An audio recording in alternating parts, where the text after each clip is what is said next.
Have you ever had a brilliant thought, but after a few seconds you find yourself thinking about something else really stupid that exact moment? That must make you question your attention span. First and before everything, what does it take to think? It takes a healthy attention span, a background imagination of the subject, and effort made by brain cells. As everyone knows, to fix your problem, you must acknowledge it. So, by an unhealthy attention span, I mean a short one that's not enough to pursue a thought from its beginning and until it finishes. The signs to this short attention span might be not finishing a whole task, forgetting easy or important information, and poor performance, whether it's academic or physical. Not finishing the task means what? You be doing the task no matter what it is, and then you get distracted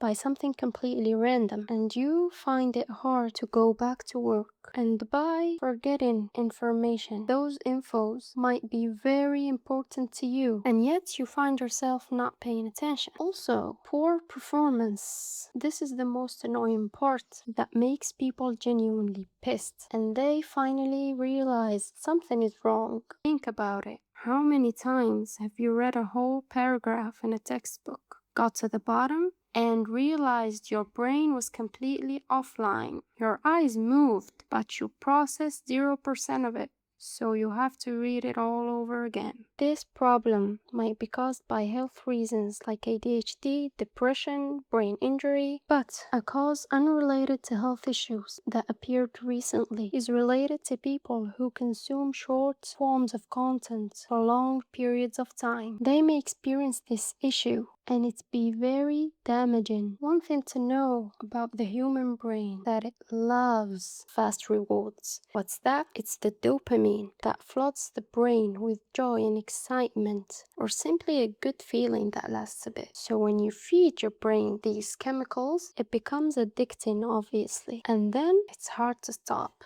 But the important part here, and that people often miss, is that the reward system in the brain gets rewired. That means ordinary activities like going out and interacting with people become so consuming and hard to start. Why? Because your brain looks at a normal task and says, why would I put effort into this when I can get 50 hits of effortless joy in 5 minutes on my phone?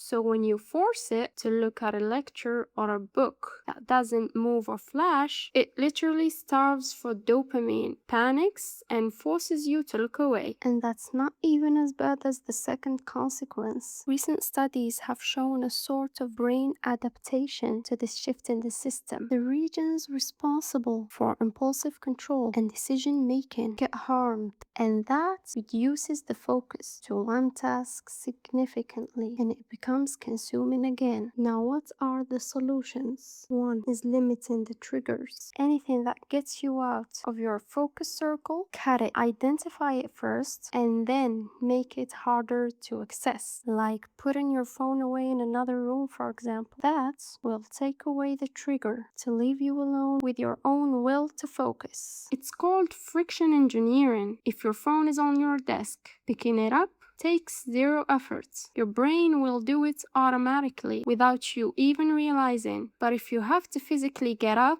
walk across the hallway, and open a drawer to get it, you create a barrier. That will actually make you sit down and do the work. 2. Mindfulness, aka training the brain to focus on one thing for a known amount of time, like breathing, for example. But it can be anything. You can pay attention to the stuff around you, or notice your feelings in the moment, or when you're walking somewhere, instead of immediately pulling out your phone or putting in headphones, just look around, notice the weather. Doing that daily will improve your attention span and overall focus. And finally, and most importantly, consume long forms of content. That's a brain training to restore your focus. You must challenge yourself to complete a long video, a movie, or anything that requires you to pay attention for the longest you can handle. Do it gradually, and you will notice it becomes easier over time. That's That's when you know you're doing it right. The good news is there's something called neuroplasticity. That's a thing the brain does all the time to stay up to date, let's say. It allows your brain to move its functions from damaged areas to the intact ones, and also adapt and learn from the patterns you decide to put in your life.